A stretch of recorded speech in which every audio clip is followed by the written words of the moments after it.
Our Father, as we turn to your word, we do ask that by the power of your Spirit and by the power of your word, you would speak to us.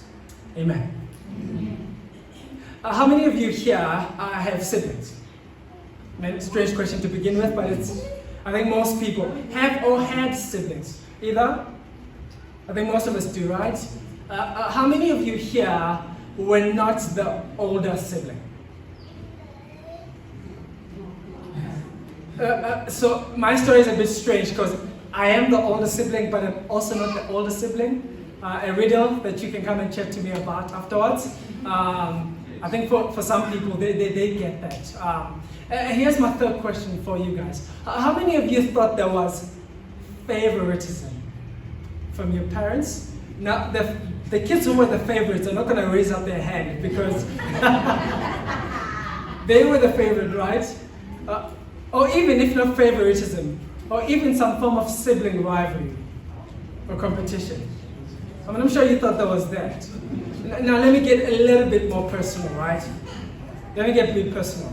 How many of you have a sibling or siblings that you don't speak to or have a tense relationship with?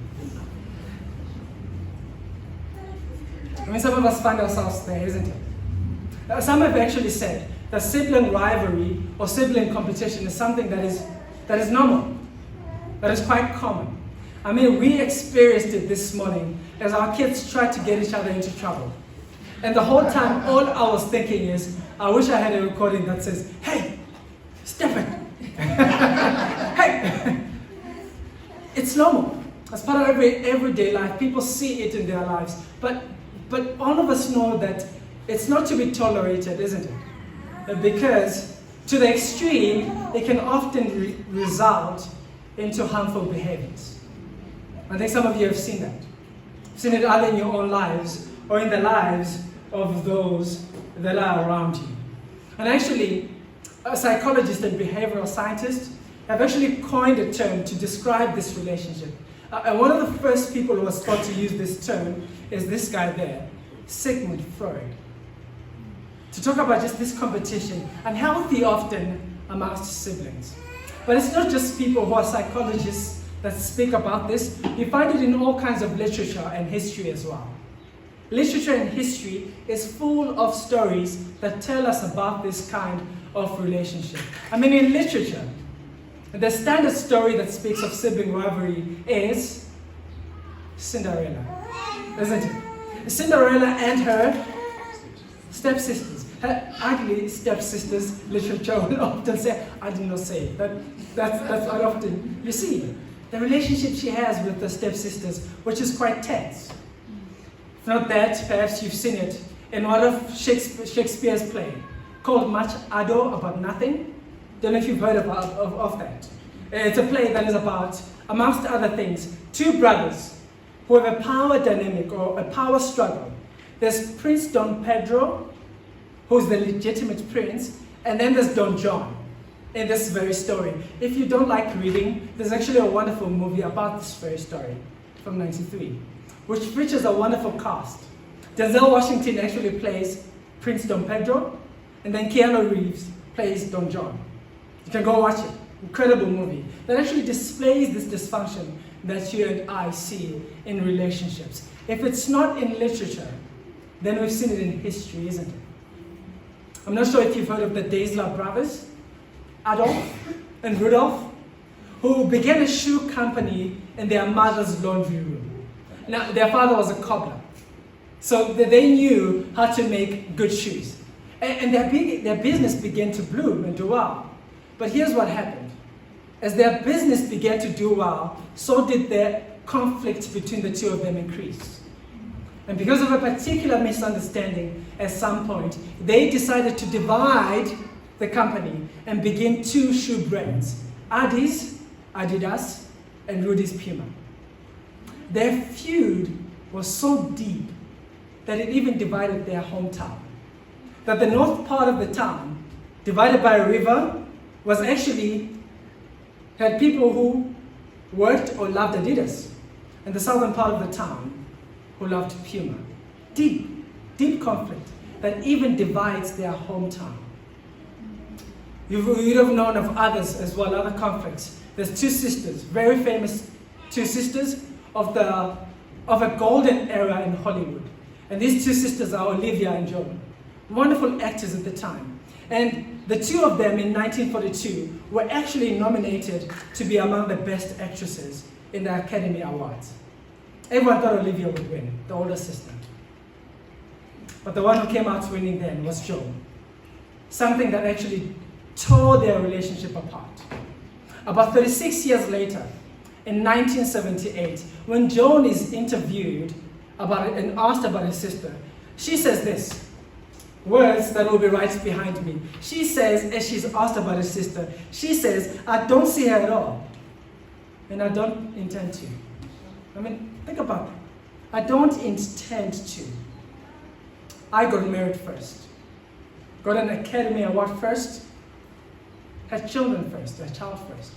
Something seemingly her sister resented.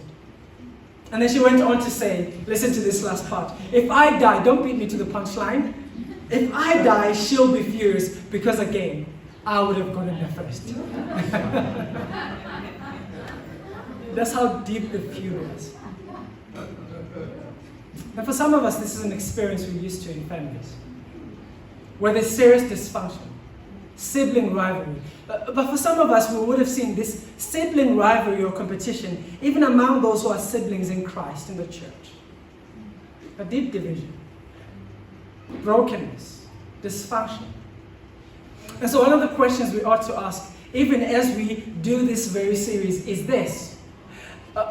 What does it mean for the church to be a family in a world where fewer people have actually experienced what healthy family relationships look like? What does it mean for us as a church? To reach out to those people so that we present them. Yes, the church has flaws, but to present them with what a healthy family looks like. To present them with what relationships were meant to be. See, as we turn to this passage, you will see that the way that the Bible helps us to do that is, the Bible does not give us a sanitized view or a rose-colored view of humanity. It doesn't. It actually tells you the story of real people who have real problems, but this is what you see as you read through the scriptures. You see, in the midst of brokenness and in the midst of chaos, in the midst of problems, you see a covenant God who makes promises to rescue humanity from the brokenness that we are responsible for and the brokenness that we are often victims of. But this God saves us in order to restore us into what humanity was meant to be. So even as we look at this relationship, as we look at this family that's dysfunctional, one thing that will stand out in the midst of the problems is the promises of God and how God keeps his promises. That's what we will see. And I know some of you here are really, really smart.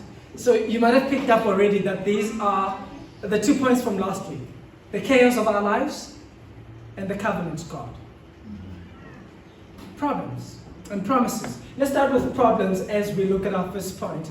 And we'll spend most of our time there in Genesis 25. Now, when we think of sibling rivalry in the scriptures, I think the classic conflicts for us that come to mind might be Cain and Abel. It might be Isaac and Ishmael last week. It might be Joseph and his brothers next week. David and his brothers, or David's sons. But one of the relationships where you see serious dysfunction is the relationship here today. Esau and Jacob. And I mean, we're not used to those words being said like that, right? Esau and Jacob. We're used to Jacob and Esau. And that tells you a lot about the story here today. And what we will see in this family is serious dysfunction that begins as far back as their grandfather. Their grandfather Abraham. Do you remember what he did last week? Because we see dysfunction with him. He passes off his wife as his sister to get some hit of himself. And that very same dysfunction continues because Isaac actually passes off his wife as well as his sister to get some hit of himself. I think if I did that, I might not come back here next Sunday. Not too long ago, we went air rifling with as couples here in the church. And let me tell you this, the people who did the best were the women, which was a bit terrifying. So I'm not going to say anything further. But if you notice here, from Abraham and Isaac, what you notice immediately is the apple doesn't fall far from the tree. And if there was dysfunction in Abraham's family that Isaac grew up in, it's no surprise that we see dysfunction, even in Isaac's own family. So no surprise at all. And as we look at the text, what we see is this actually dysfunction begins a lot far back. Did you see what verse 19 says? Notice as we read in our text together. This is the account of Abraham's son Isaac. Abraham became the father of Isaac, and Isaac was 40 years old when he married Rebekah, daughter of Bethuel, the Aramean from Paddan Aram, and the sister of Laban, the Aramean. Isaac prayed to the Lord on behalf of his wife because she was, like his mother, barren. The Lord answered his prayer, and his wife became pregnant, and the babies jostled or wrestled each other within her. And she said, why is this happening to me? So she went to inquire of the Lord. Do you notice something about these two kids? Their conflict, in one sense, begins in the womb. No, they wrestle each other. They're wrestling each other. Jostle, some translations will say. Or there's a struggle within them. Some translations would say as well. And Rebekah, who finds that this pregnancy feels a little bit more abnormal than others. Do you notice what she does in the text we are told? We are told that as she feels this royal rumble within her, she turns to the Lord to inquire, what is this strange thing that is happening to her? See, I think there is something to pause on and ponder. When life doesn't make sense, do you see what she does? She turns to inquire of the Lord. When life doesn't make sense, that ought to be our posture as well. She turns to the Lord and inquires of him, but the way that God often answers prayers is not the way that we expect, isn't it? She comes to inquire about the pains and cramps that she's feeling, and this is what she is told as we continue to read through the text. We are told this: the Lord said to her, 2 nations are in your womb, and two peoples from within you will be separated. One will be stronger than the other, and the older will serve the younger. Do you see the answer she gets? She has 2 nations within her. Last week, there were 2 nations that were born of Abraham. Isaac, who will be the father of the Jews in one sense. And then there is his brother Ishmael, who is the father, as men would say, of the Arab nation, or some would think even by extension, Muslims. And we see here 2 nations once again. And the 2 nations, one, Jacob will be the father of the Jews. I mean, he's going to have a name change, which we'll see later. And we see another brother here. The brother is Esau. He is considered to be the father of the Edomites and the Amalekites.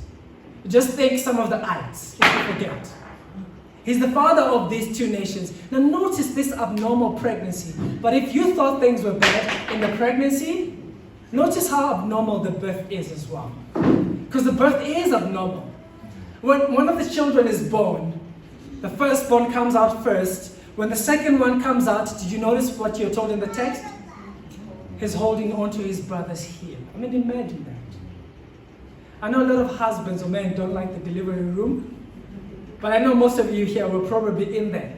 I mean, imagine that you're seeing that. The midwife is pulling the child out, the first one out, and the second one is just holding on. Imagine if it's a cesarean, that you're standing on the other side of the wall, and the doctor says, do you want to see what's happening? And you see one of these kids holding on to his brother's heel. And it's interesting to see that his name is actually derived from that. He's called Jacob because he is a heel grabber. Some will say his name means deceiver as well. Esau is called Esau because he is hairy. That's what you're told in the text. So the birth itself is strange. But as you continue to read through the story, you see a build-up in this conflict. The two brothers grow up, and the two brothers are quite different. One likes the outdoors, and the other likes the indoors, in one sense. One likes activity that requires, I guess, hands. The other seems to be someone who likes contemplating and thinking. And I mean, if he comes up with schemes, it makes sense that he thinks a lot, isn't it? Because he will come up with a lot of schemes. Jacob. But their differences or diversity is not what brings about the conflict. Do you notice what happens in verse 28? In verse 28, you are told, because Esau was the one who got the game, the hunter, his father loved him.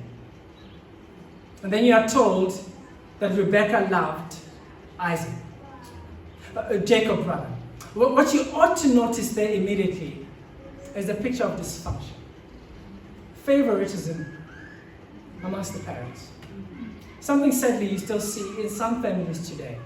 Something that actually breaks families apart. One parent choosing one over the other, and you will actually see it as the story unfolds. One parent loved one child and the other, but as these kids grow, you will notice that one of them is quite the opportunist, isn't he?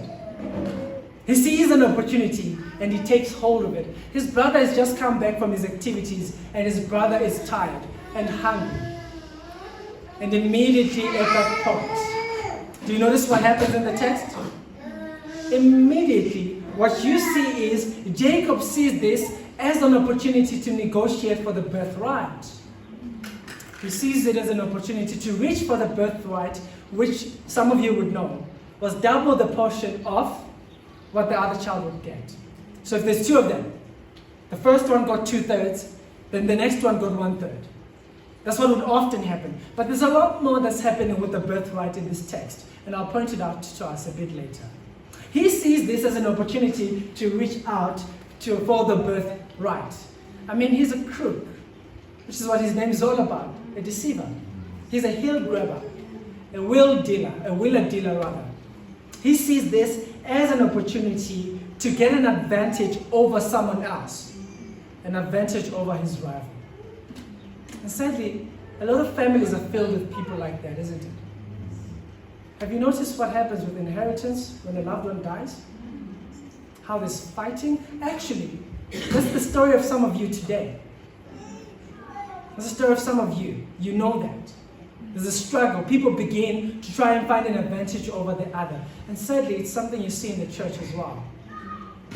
As someone uses power to assert themselves so they can get advantage over another person, but other people are much more smarter.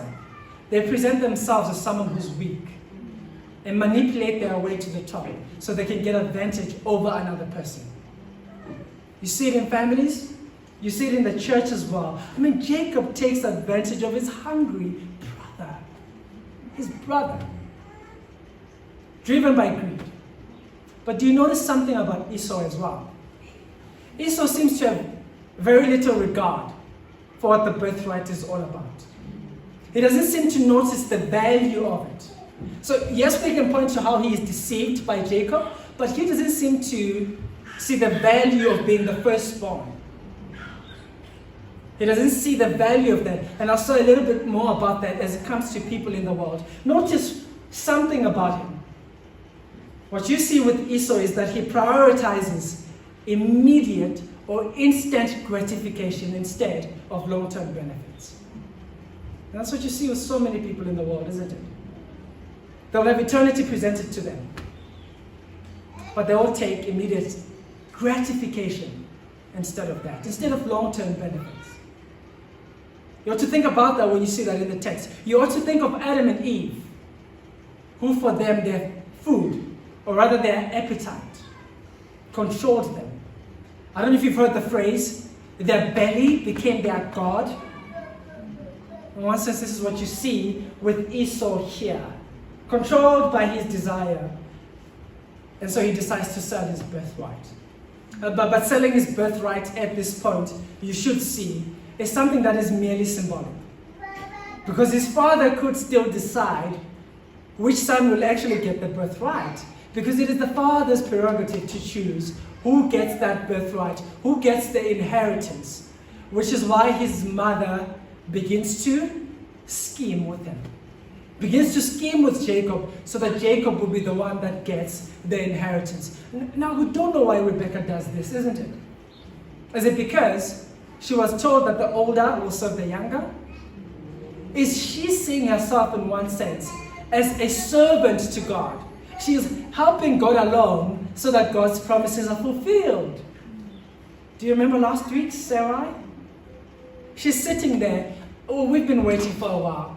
God, you said that you would bless us and that through this offspring, you would bless the world. And so she comes up with a plan with Hagar.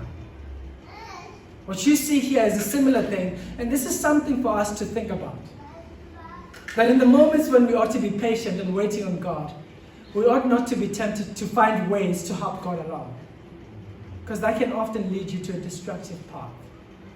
She finds a way, if that's what she thinks she's doing, to help God along. But do you notice how devious this plan is? It's a devious plan. A devious plan to ensure that Jacob is the one that gets the birthright. Esau, the older son, has gone out. And so she sees this as an opportunity to plot.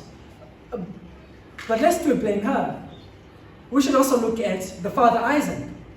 Because notice in the text, as you continue to read, this is Genesis 27. Genesis 27 reads as follows, from verse 1. When Isaac was old, and his eyes were so weak that he could no longer see, he called for Esau, his older son, and said to him, "My son." "Here am I," he answered. Isaac said, I am now an old man, and do not know the day of my death. Now then, get your weapons, your quiver and your bow, and go out into the open country to hunt some wild game for me. Prepare me the kind of tasty food I like and bring it to me, so that I may give you my blessing before I die. Do you notice what happens in the text? He calls one of the sons. Why? I mean, why does he call one of the sons? Jacob, a little bit later in Genesis 49, is going to bless his own kids. Do you remember what he does? He calls all of them in. Which would seem to imply that might have been the custom of the time. So why does Isaac only call in one of his sons? Did he intend to give him all of the inheritance? Well, we're not told in the text, but it seems clear here that these parents are not working together. It does seem like they're working against each other. And very often, when parents no longer prioritize their love for one another and their marriage and their kids have become idols, that tends to happen. That's what tends to happen. And as the story goes on, because Esau has gone out, Jacob has been prepared by his mom to present himself as Esau, to bring a meal to his dad, in order to deceive his dad. And so he, if you notice, is wearing Esau's clothes. And he's not just wearing Esau's clothes. His mom has managed to get him to have some goat skin around his arms so that the dad would feel the hairiness. I mean, this is how hairy Esau was. And he comes and presents himself before his father with a meal that his mother has prepared. And when he arrives there, his father says, "How is it that you have come back so quickly from the hunt?" And did you see what Jacob says? Actually, when you read the story, when you get home, you'll notice that he says, "God granted me success." I mean, he is so bold that in his deceit, he even brings God to rubber stamp what he's doing. God granted me success. That's why he's come back. But immediately his father recognizes that something does not add up.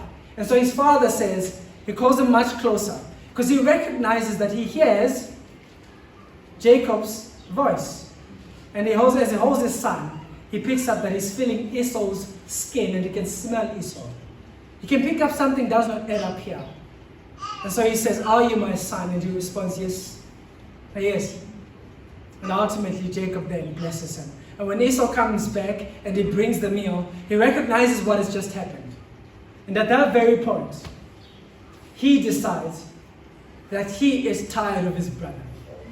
He's going to find a way after his dad has passed on to get rid of him. This is where dysfunction leads to. This is where sibling rivalry often.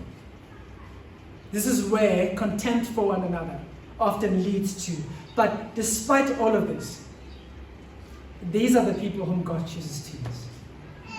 And you see how shocking this is in the story? And you thought your family was bad. You thought your life, you thought you were bad. Look at them. See, what we ought to realize as we see their brokenness is, it displays the kind of brokenness we have.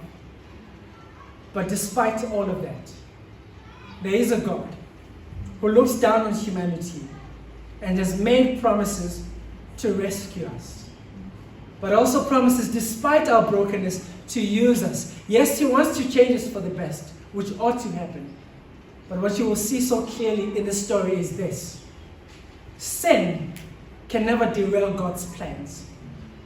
Can never derail God's plans, particularly here for salvation. He will use even this dysfunctional family to fulfill His promises, which is our next point. Promises. Let's continue to read in the text. What we see here so clearly is that how God keeps His promises and how He uses broken people to fulfill His promises. Because the hero of the Bible is who? God. Jesus says. Everyone else in the Bible, no matter how great they were, even if they're included in the hall of faith in Hebrews, Abraham, Isaac, Noah, and many others, what we know about all of them is this: they were men of clay feet, which is true of us today. But there's a God who keeps His promises, who's the hero of this story, who's the hero of our lives. And we see Him keep His promises first here. One, this couple has been waiting to have kids. And you see what He does? Gives them twins. He keeps His promises. That's the first place where we see God keeps His promises. But there's something else here we ought to see. The reason why He gives this couple children is because He had made a promise to Abraham that through his offspring He would bless the world. So notice something important in the story. The birthright is linked to something that you should see. The birthright in this very story is actually linked to what some would call the covenant promise that God has made. Because that's what God says when you read through this very story. Notice what we are told a little bit later in the text. Open with me then. Jacob has a dream. This is Genesis 28, by the way, where we will see how this God keeps His promises. So if you've got Genesis 28, you will see a heading there that says, Jacob dreams at Beit El. Beit house, El, God, the house of God, the place that he will name that a bit later. But notice, in verse 13 we are told this. There above it stood the Lord. He's just seen this staircase, a staircase that John will speak about in John 1. And this staircase seems to have angels that are coming up and down. This is talking about access to God. And when you notice, when you read from verse 13, you're told this. Verse 13, if you do have it. This is on page 31 of our Bibles. It says, there above it stood the Lord. And He said, I am the Lord, the God of your father Abraham, the God of Isaac. I will give you and your descendants, what? The land on which you are lying. Your descendants will be like the dust of the earth. And you will spread out to the west and to the east, to the north and to the south. And all the peoples on the earth will be blessed through you and your offspring. Does that sound familiar? That's Genesis 12 and Genesis 15. See, you ought to see the link between the birthright and this covenant promise that God has made. God will use Jacob to bless the world. But as we look at the text, what should strike us is that the way that God often keeps His promises is something that's puzzling to us. And it is. It's mysterious. We do not understand it. In a culture where the firstborn was the one who got attention, was the one who got the birthright, it is strange that God decides to work in the way that He does. It is strange that it is Jacob that is chosen, the secondborn, to be used by God. Actually, look at the rest of the narrative. It's Abel and not Cain. You see that? It's Isaac, not Ishmael. And as you continue to read, you'll notice that it's Judah and not Reuben. and it's David and not his brothers. I mean, why does God work in this way? Why does God choose those who seem the most or the least likely? Well, that's meant to communicate something to us. See, God chooses the least likely to show us that the work that he does is all grace. It is all grace. That's why he does that. There's no way that someone can then say, I have this because of the virtue of the status that I hold as firstborn. What this story is meant to teach you there, what it's meant to show us, it is that. It is meant to show us God's grace, how God rather gives his grace to those who are undeserving. It is all grace. And so despite all this scheming, and he does scheme, doesn't he? Despite all the lying which Jacob does, God remains gracious. Is it because of Jacob? No. Why is it? It is because of his grace. And that's true of our lives today. God keeps his promises and continues to work in our lives because of his grace, not because of anything we've earned. Do you remember the poem from the beginning? The poem at the beginning says that. We can present nothing before God that says, God, look at what I've done. This is why I deserve your grace. There is no status we can present before God that gives us his goodness. He only acts towards us because of his grace. That's why God keeps his promises. And so we ought to see this, that even though Jacob and his family are dysfunctional, their dysfunction will not derail God's promises. Listen to what one author says. I love this quote. He says, God's plans are never derailed by human sin. Now we hear that and it sounds scandalous, doesn't it? Do you know why it sounds scandalous? Because most of us think we can earn God's goodness. Luke 15 is a story that is considered to be scandalous by many because the older son is what? Is in the house and he is working. He's doing what is right. But the father embraces the one who comes out from far. He runs towards him. And then he says to the older son, everything that I have is yours. The story is scandalous to us because we think the kind of treatment that the younger brother receives is what the older brother should receive. But what that story teaches you is this. That same poem, even our goodness is rot. It is like filthy rags. The only reason why God works in our lives is primarily because of his grace. Does that mean our life shouldn't change? No. But it does mean this. If you find yourself caught in sin, you can remember these words that says, because of what Jesus has done, we are more than conquerors. There's no height of death. There's nothing in all of creation, and I dare include the very idea of sin that can separate you from God. It cannot. Once we are in his hands, we cannot be plucked out of his hands. When someone has been living in a life that shows a pattern of sin, one of the questions we should ask is this. Were there ever someone who embraced God's promises? Because once you have embraced God's promises, God keeps hold of you. God's plans can never be derailed by sin because God, if you remember last week, hits the bullseye with a... Pastors give themselves too much credit, hoping that people remember what they said last week. But God hits the bullseye even with broken arrows. God is able to draw a straight line with a crooked stick. That's what God is able to do. This story shows us God's grace even to dysfunctional families, even to those who are broken. But when Jacob does indeed experience the grace of God, when he's given access to God, remember? That's what the story is about. That dream he has is about access to God. That stay away. Every other religion says work your way to God. Genesis 11, the people build a tower to make their way to God. But what we see here in the Christian story, it is God comes to us. Jesus uses this very allusion in John 1 verse 51 to tell us that. God comes to us. And here, Jacob, sensing that he's in the presence of God, actually experiences something that begins to change his life. He begins to be a man that is changed. Notice what you are told. Once again in the text, we are told that God says this to him. Verse 13, I am the Lord,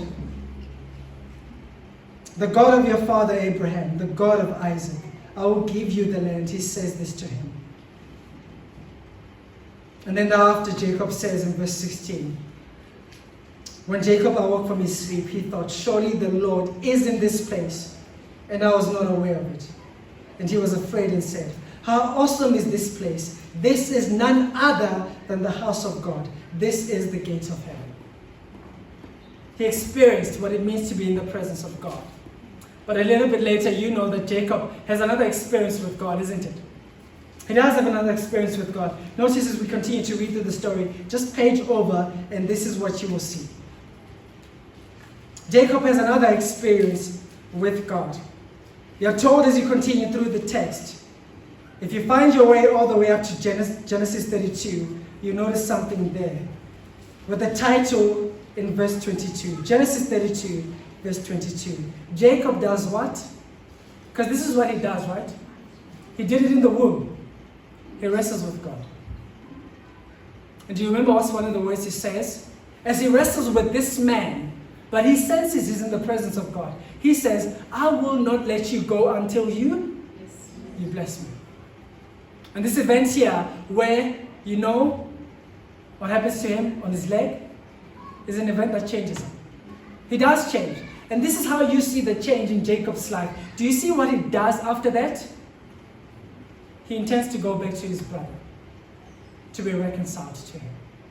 He intends to go back to Esau, which is what Genesis 33 is all about. Jacob meets Esau. He intends to go back to his brother to be reconciled to him. Because, church, this is what happens.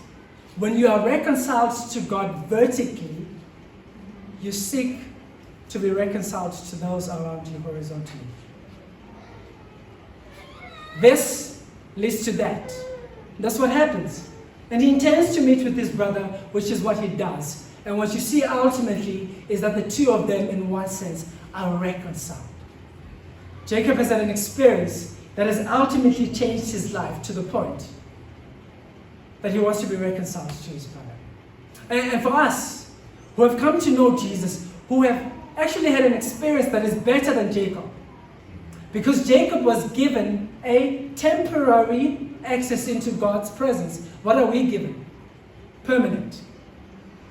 Because in God coming to us on earth, John 1, ultimately God gives us His Spirit, John 14, that comes to dwell in us. And so as the people of God, as we live in this dysfunctional world, as we live with dysfunctional families, what we ought to do is to be people that are marked by this grace that God has shown us. We ought to be. We ought to be marked by this grace with those around us here in the church. Our church should be marked by that. That we're people who understand God's generosity and His goodness and will extend it to those even in the church. Because here's the thing, guys, all people, family. In the church you often find conflict, isn't it? It happens. Because we're broken people. Yes, God has saved us, we have a new status, we're saints, but we're still sinners and sufferers, isn't it? We hurt each other. But we ought to be people who extend this grace. And find ways to be reconciled to others. Now, I'm not saying that you will always find reconciliation, especially on this side of heaven, but we ought to seek it. There are moments it's better to stay away from people who continue to hurt you. But we ought to look to be reconciled to others. And here is where I will end.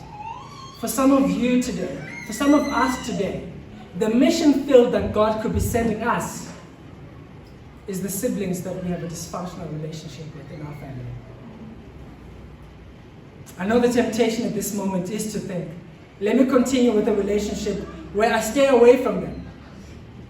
But imagine how great it would be to extend this goodness of the gospel to them so that God would change them. And you can. And they might not change. But at least you did. You extended the goodness of this God towards them. Amen?